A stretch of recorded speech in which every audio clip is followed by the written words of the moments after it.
What's going on, Packers fans? Aaron Nagler here with Cheesehead TV, giving you 5 things to watch during the home opener when the Colts take on the Packers, care of Mark Oldacres over on the website. If you want to read more about what we talk about here, be sure to click the link in the description of this video.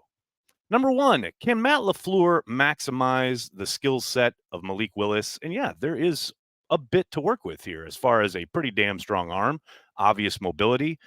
Clearly, the processing at the NFL level has been an issue as far as reading defenses, being able to get the ball out in a timely fashion.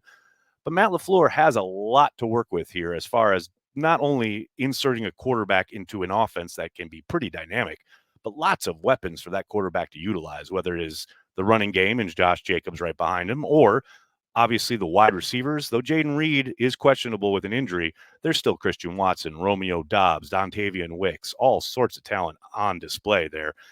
Not to mention the tight ends. All of this should add up to a productive day for Malik Willis. He doesn't have to be a superstar, but can Matt LaFleur maximize his talent?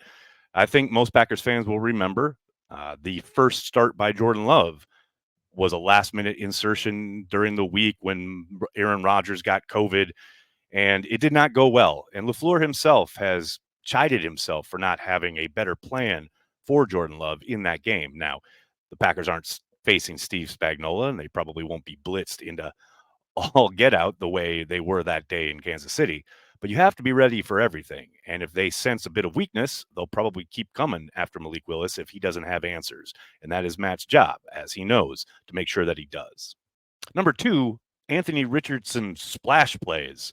Got to be on guard for these on each and every down. It doesn't matter if it's 1st and 10. It doesn't matter if it's 3rd and inches. This kid can throw it across the yard at any moment. He had a bit of a weird stat line in week 1, completing 9 of 19 passes, but a couple of them were absolute cannon shots. The Packers secondary has to be ready, and Jeff Hafley's crew has to spend the day making sure that they never give up on any of the deep stuff. Make sure those safeties are cognizant of these receivers getting deep, because if Richardson sees a seam, he is going to take a shot at any point. Number 3, the tight end snap share. Now, a lot has been made this week about Tucker Kraft getting way more playing time than Luke Musgrave in week 1.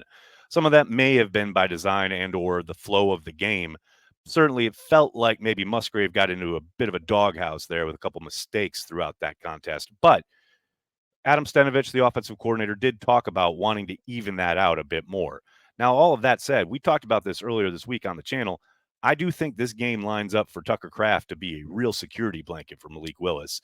His work in line as a blocker will ensure that he'll probably be on the field on early downs. And if there is an advantageous matchup and an ability by Willis to change the play at the line of scrimmage, Kraft should be the beneficiary of being able to just get out in the flat as a outlet receiver and be able to make some yards after the catch. I don't doubt for a moment Musgrave will have his opportunities, probably be on the field a bit more than he was in week 1, but I still think Tucker Kraft gets the lion's share. Number 4, the Colts' depleted secondary is going to be hard to miss. They already have a starting corner on injured reserve. Their starting safety, their best safety, Julian Blackman, won't be playing in this game.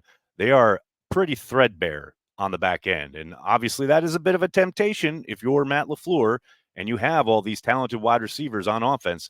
You want to take advantage of that. And they should be able to with a few different designs coming off play action. There's no doubt that LaFleur and company will try and lean into that a little bit more, probably earlier in the contest, just to test them and see what they can do with their receivers against a patchwork secondary for the Colts. And number 5, speaking of the secondary, but this time on Green Bay's side, will Evan Williams finally make his NFL debut from scrimmage? He did get in the game down in Brazil on special teams, but he did not have a single snap from scrimmage, which is just odd considering how good he looked all summer long and throughout the preseason. He is clearly talented. Jeff Hafley did speak with the media earlier this week, talking about how he needs to get him on the field. Sounds like that is part of the plan. We'll see if they have some of the 3 safety sets that we saw during training camp, or if there's some other way that they get Evan Williams on the field, because they have to. The kid is too darn good to be sitting on the sideline. So there you have it, 5 things to watch in the home opener. Like I said, make sure you click on the link in the description of this video to read Mark's full piece. He goes in depth to all of these subjects. Make sure you do that and then hit like, hit subscribe, tell your friends, tell your family. Cheesehead TV. We are devoted to Green Bay Packers fans worldwide.